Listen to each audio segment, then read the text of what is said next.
And speaking of, solidarity and movement building, I wanted to take a moment to talk about Geoff Campbell. Some of you guys might know about him on Twitter.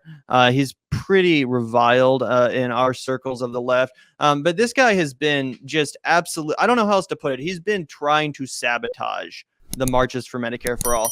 If you look through this dude's timeline, day in and day out, he is trying to find and come up with reasons to attack the March for Medicare for All, to delegitimize it, to try to make it seem like it's not a worthy cause or a worthy time to protest. And basically he's done so by, finding a handful of speakers at the marches across the country, which he takes issues with. I'm sure you can guess who they are, and trying to act like their views and their approach are representative of everyone involved, which is the most ridiculous shit possible. And don't get me wrong, there's some people that spoke at the march across the country that I don't love. There's obviously going to be disagreements among people when it comes to politics, especially on the left. We all have very intense disagreements. And I think that that's something that's obvious. But again, it's just so dumb to try to handpick a few things and act like it's representative of, here he is talking about, Jimmy Dore at the March for Medicare for All, calling him out for saying we have to make the squad uncomfortable. We have to make Bernie Sanders uncomfortable.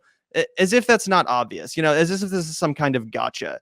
There's another moment here where I guess Steve Cox, who we've had on, tried to bring up force the vote. And this guy's acting like this totally delegitimizes the whole march because a couple people brought up force the vote, God forbid. And his whole timeline is filled with this bullshit. Here's one. Apparently earlier at one of the marches in Detroit, for a brief couple of seconds, people started to chant shame when AOC was brought up. And this asshole is retweeting all this stuff, trying to make this one 30-second clip representative of every march going on around the country, because some handful of people, disaffected citizens that feel betrayed by the so-called squad, they chanted shame for like 20 seconds. And according to this fucking asshole, that's representative of the entire March for Medicare for All, which again happened all across the country. Here's another tweet that he retweeted, which I think is pretty representative of this line of attack, basically saying that because all of these, all the speakers or half the speakers are podcasters, some of them don't even support Medicare for All, which really isn't even true. It's just dumb. Again, trying to delegitimize the whole march because Jimmy Dore is there, or because someone they don't like is there, because Jackson Hinkle is there. Who gives a shit? Would you rather these people not support Medicare for All? And again, I'm perfectly willing to say it when I think certain people's beliefs or shows are cringe. I'm not necessarily someone that watches the fucking Convo Couch. But that being said, I'd rather them support Medicare for All than not. I'd rather these people be out there fighting for their fellow Americans' human rights than not. And I think it's ridiculous to assume that we could build a coalition without that, without, accepting into the fold people that do have different opinions than us. It's absolutely insane to me. And I think that Katie Halper actually really distilled this into words well here. She says, there are 40 Medicare for All marches today. Dedicating your entire Twitter timeline to shitting on them because a group of hundreds of speakers has people you don't like in it is embarrassing. People are dying. Organize your own rally or shut up. And then she follows up and says, seriously, I don't like all the speakers. And so what? Get over yourselves. When you have hundreds of speakers, you're not going to like them all. Grow up, elevate, and amplify the voices of the ones you like. You've made your point. We get it. At least we have the decency to pretend you're doing something more productive than this. Keep your eye on the ball. So I think that Katie Halper is absolutely correct here. And again, it's not to defend the cringy views of everyone involved in this march. I'm sure there was a handful of people that do have cringy views. That being said, you can't handpick a couple people that you don't like and act like, oh, this whole march is stupid. This whole march is illegitimate. This isn't worth fighting for because we decided to include a few people that you don't like. It's so ridiculous. And to me, it just comes off as nothing short of an attempt at sabotage. Yeah, I mean, I think that there's a lot to unpack there. First off, with the AOC thing, like those people have every right to say whatever that they want to AOC, for one. I mean, they were the ones that organized the rally. they have this is one of those like weird cringy times where it's like, hey man, like you got into the public arena, like people are gonna fucking say shit to you, like hello, water is wet, like what the fuck is the matter with you people? You pissed off all those people, you made them mad, they donated their money and you went and sold them the fuck out, they feel like. So either address them and make them stop feeling like you've sold them the fuck out, get them back on your team, or turn your fucking back on them, but don't fucking shake your fingers and like you know what I'm saying? That's what these people, they don't want to understand why people are angry. They don't want to understand why they're not just happy to fall in line for the squad. And it's really because a lot of these people, they don't feel the urgency because they don't have to, right? This is more of like a virtue signaling game for them. There is no like, oh, you know, if they kick the ball 4 more years, they can still tell all their friends that they, you know, are progressives and that they like all this shit, right? But there's no like actual pressure campaigns. There's no you know, any kind of actual effort, right? And so it's easier for them to sit back on their Twitter timeline and try and pick this shit apart. The fact of the matter is that they're trying to like call out like fucking different speakers at the event. It's so cringy. It's so ridiculous. It's like, are you fucking kidding me? Didn't you just have Billy Crystal and like all these other motherfuckers that have killed children, you know, fucking starved countries, done all kinds of war crimes and heinous shit that you've rehabilitated and talked about how, you know, look, what the fuck?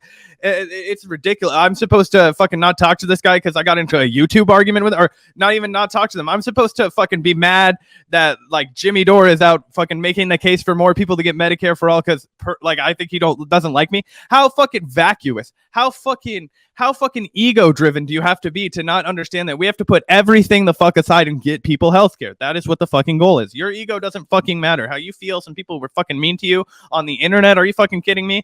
Like, so now you're gonna try and sabotage their efforts to get people fucking healthcare, or like you don't agree with their their views on vaccines, or you don't fucking agree with their views on, you know, foreign whatever the fuck. People need healthcare. We should full stop agree on that, and we'll walk forward together about healthcare, and then we'll fucking duke it out about everything else later. Yeah, I couldn't agree more. And again, to sit there as someone who's just a Twitter troll, essentially, who's not organizing shit, and then to sit back and cast judgment and try to find reasons to criticize other people that are actually organizing, that are actually putting in the work to try to advance a goal that he hilariously also claims to care about and want. It's so unrealistic. It's so fucking stupid. It's so dumb. And also, just to go back to this Katie Halper tweet one more time, I just noticed that Mike from PA, someone who I have, I guess, mixed feelings about, but usually I'm not a huge fan of his commentary. He responds to this and says, seems like a profound waste of effort when there's less than 2 weeks to Nina Turner's election. If she loses, that will be a huge public defeat to one of the most strident public figures in favor of Medicare for all. And this is one of the worst, dumbest, slimiest tactics that I've ever seen people drag out. They try to act like, oh, it's one or the other. You can march for Medicare for all, or you can work on Nina Turner's campaign. I hope Nina Turner wins very much. I would be devastated if Nina Turner loses. I think it would really be a blow to the movement, and I don't want to undersell, Nina's credibility. I think she is a fierce fighter. I think she needs to be in Congress. I really genuinely hope she wins. We've done multiple segments about it, etc. And I would imagine, I would be shocked if Katie Halper does not feel the same way. To try to act like, oh, you can either fight for Medicare for all or for Nina Turner's election is the dumbest shit ever. I'm sorry, but we can, walk and chew bubblegum at the same time. If Nina Turner does win, which again, I will be very happy about, you know what she's going to need in order to make Medicare for all a reality? A movement on the ground, an actual movement of leftists organized on the ground, marching in the streets for this position, popularizing it, raising awareness about it, bringing it to the fucking front doors of Congress. That's what she's going to need if she wants to have a prayer of getting Medicare for all passed, popularized, let alone passed. She's going to need that movement on the ground. Her alone, do you think she can do it alone? Do you think Nina Turner wants to go in there without a movement behind her, backing her up and try to fight for this policy without that? Are you fucking crazy?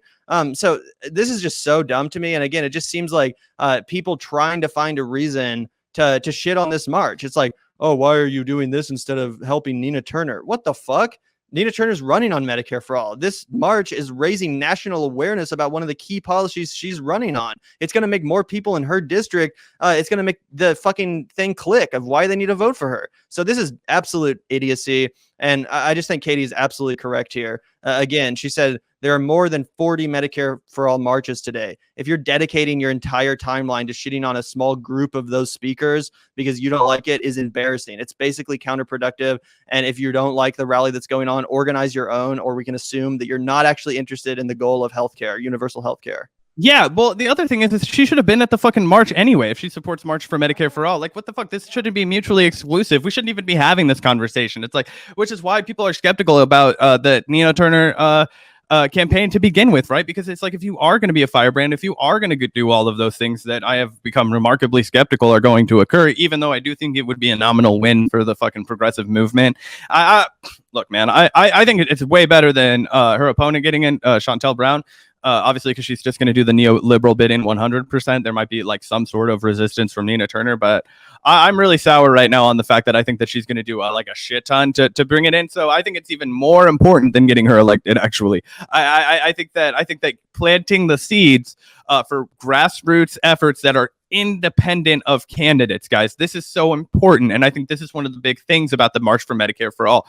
So often we march because of an individual. And this is true across the fucking board, right? Now, we marched, for Bernie Sanders, right? All of this, any candidates that we were talking about, the squad, we were talking about the tidal wave of change that was coming to Congress.